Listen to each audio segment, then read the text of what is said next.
تبلوا بالقليل من القليل تبلوا بالقليل من القليل وهي الزاد للسفر الطويل وهي الزاد للسفر الطويل تبلوا بالقليل من القليل تبلوا بالقليل من القليل وهي الزاد للسفر الطويل وهي الزاد للسفر الطويل وطاعته غنى الدارين فالزم وطاعته غنى الدارين فالزم وفيها العز للعبد الذليل وفيها العز. Muy bien, ahora nos vamos a Suecia. El velo se ha convertido ahora en un arma contra la islamofobia. El ataque a una joven musulmana embarazada ha despertado una ola de solidaridad en ese país donde varias personas han empezado a usar esta prenda islámica. Mujeres, hombres y hasta niñas se han puesto el velo islámico o el hijab en señal de protesta, en repudio a un nuevo ataque contra una mujer embarazada que por utilizar esta prenda fue asesinada hace unos días en Suecia. Una víctima más de la islamofobia, ese sentimiento de hostilidad hacia el Islam y por ende hacia los musulmanes, una actitud xenófoba que desde los atentados del 11 de septiembre ha crecido en todo Occidente. En Suecia, presentadoras de televisión, cantantes, políticas y hombres anónimos no musulmanes decidieron ponerse un velo tras el supuesto ataque racista. La iniciativa causó furor en las redes sociales usando el hashtag #HijabUpropet. El suceso que ha desencadenado la iniciativa tuvo lugar el viernes pasado en un aparcamiento de Estocolmo. Una joven de 20 años gestante fue golpeada por un hombre hasta causarle la muerte. Este no sería el único caso en Suecia en donde, según los denunciantes por Internet, este tipo de crímenes está creciendo preocupantemente en este país, en donde incluso se prohibió desde el 2009 la construcción de los minaretes, término con el que se designa a las torres de las mezquitas musulmanas.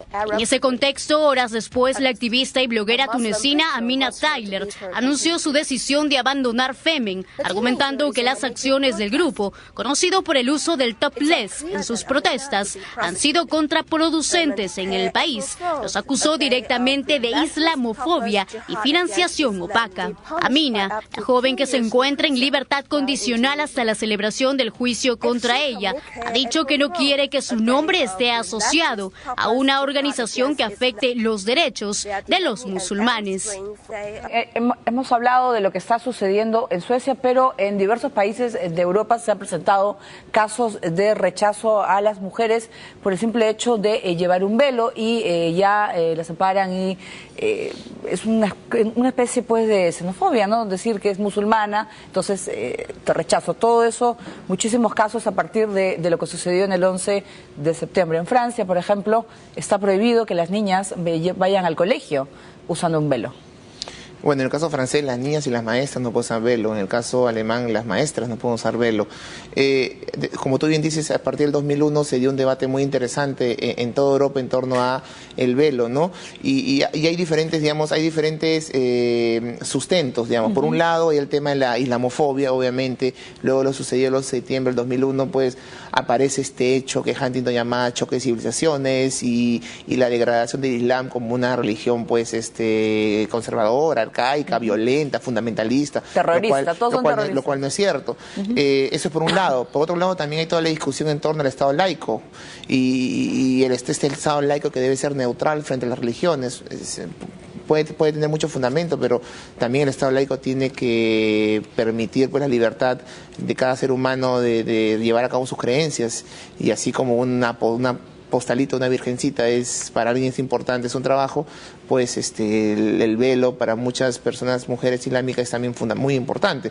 Y la otra discusión es en torno al Estado multicultural, ¿no? Claro. Que fue uno de los grandes baluartes de la sociedad europea de los 60, 70, ¿no? La incorporación de personas de otras culturas. Bueno, justamente en la última década esto está muy cuestionado, ¿no? El caso alemán es un caso emblemático donde la población de origen turco ha crecido de manera considerable, entonces, y que no se ha integrado necesariamente a lo que es la cultura alemana. Claro. En este caso, pues, para muchos la multiculturalidad había fracasado, así que hay que integrarlos. Y una manera de integrarlos es romper este tipo de costumbres. Claro, pero es que en una sociedad, por ejemplo, en la europea, que se está tratando pues de luchar contra los prejuicios que puede haber, por ejemplo, contra los homosexuales, ¿no? Que todos somos iguales, ¿no? Ante la ley, y puede haber casos pues de rechazo a una mujer porque tiene un velo y simplemente no le permites que ella de esa manera pueda expresar su religión, su forma de pensar, o simplemente la manera que ella quiere ir vestida. ¿En qué países, por ejemplo, se están dando los peores casos? Porque Suecia, uno puede creer pues que es una sociedad bien avanzada, donde no se pueden dar ese tipo de casos extremos. Bueno, ciertamente vamos a encontrar ejemplos múltiples en varios países, ¿no? Encontramos en Italia, pero no todos van a estar relacionados directamente con el velo, que puede ser un elemento de la islamofobia. También hay la prohibición de construir mezquitas, que se dio también en el caso suizo. Entonces, digamos, hay una serie de expresiones en varios países que son parte del debate. En algunos países, como en Bélgica, más bien las leyes se flexibilizaron. Entonces, la verdad es que es un debate permanente en torno. Obviamente pensamos en el velo, pero ¿qué pasaría cuando ese velo se convierte en burka? Que es es tapar completamente el rostro. ¿Eso debe ser permitido o no? ¿En qué circunstancias? Hay países, por ejemplo, que prohíben cualquier tipo de taparse la cabeza en instituciones públicas, tanto el velo como usar un casco de moto. Claro. Entonces ahí también se está afectando a la expresión, a la libertad religiosa de creencia de un ser humano. Entonces me parece que el debate es mucho más rico. Lo cierto es que hay atrás todo un contenido, pues, por un lado vinculado a la islamofobia, pero también pues a una multiculturalidad fallida y a un Estado laico, pues a un discurso del Estado laico que no me parece muy real. Muy bien, y vamos ahora a Egipto. El líder de los hermanos musulmanes, Mohamed Badie, fue arrestado en El Cairo. Está siendo investigado por la supuesta incitación a la violencia y también a la muerte de manifestantes. La policía egipcia parece haberle dado un golpe definitivo a la Sociedad Islámica de los Hermanos Musulmanes. En la madrugada del martes ha arrestado a quien desde 2010 ha sido su líder supremo. Mohamed Badie fue detenido por agentes de policía que entraron en un edificio de vivienda cerca de la mezquita de Rabaa al-Dawiya, donde hasta el miércoles pasado habían acampado miles de islamistas que pedían la restitución del presidente Mohamed Morsi y su gobierno. La Fiscalía egipcia ha ordenado su prisión provisional durante 15 días para ser investigado por la supuesta incitación a la violencia y la muerte de manifestantes. De inmediato, la Alianza para la Defensa de la Legitimidad, un movimiento que agrupa a los seguidores de Morsi, ha levantado su voz de protesta y ha denunciado la opresión del gobierno militar. El círculo de la opresión pronto alcanzará a todos.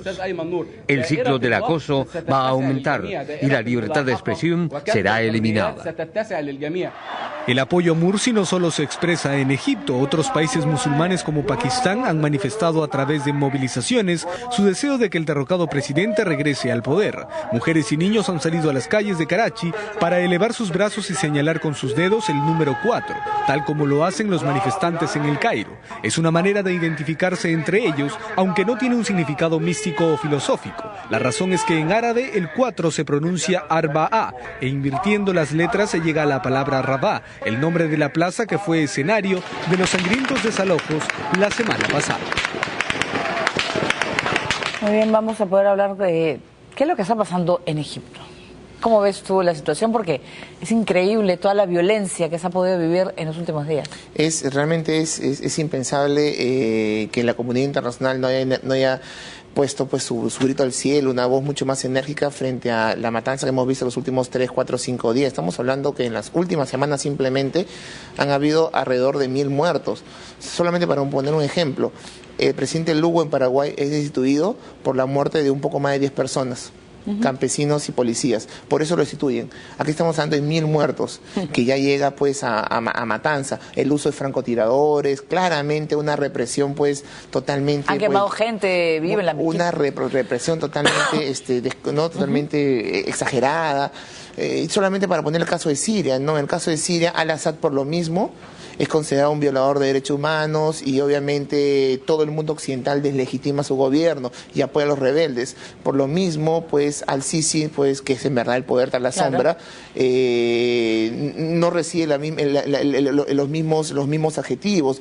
Y obviamente, ¿qué hay detrás? Detrás hay interés de Estados Unidos. Alguna vez se me pongo a pensar que de repente los rusos tenían razón, ¿no? Y Estados Unidos, pues, en verdad no quiere pues la paz en Siria o salvaguardar los derechos humanos. ¿Por qué? Pero ¿por qué, Oscar? En los Estados Unidos ahora sale la noticia que va a revisar su ayuda a Egipto.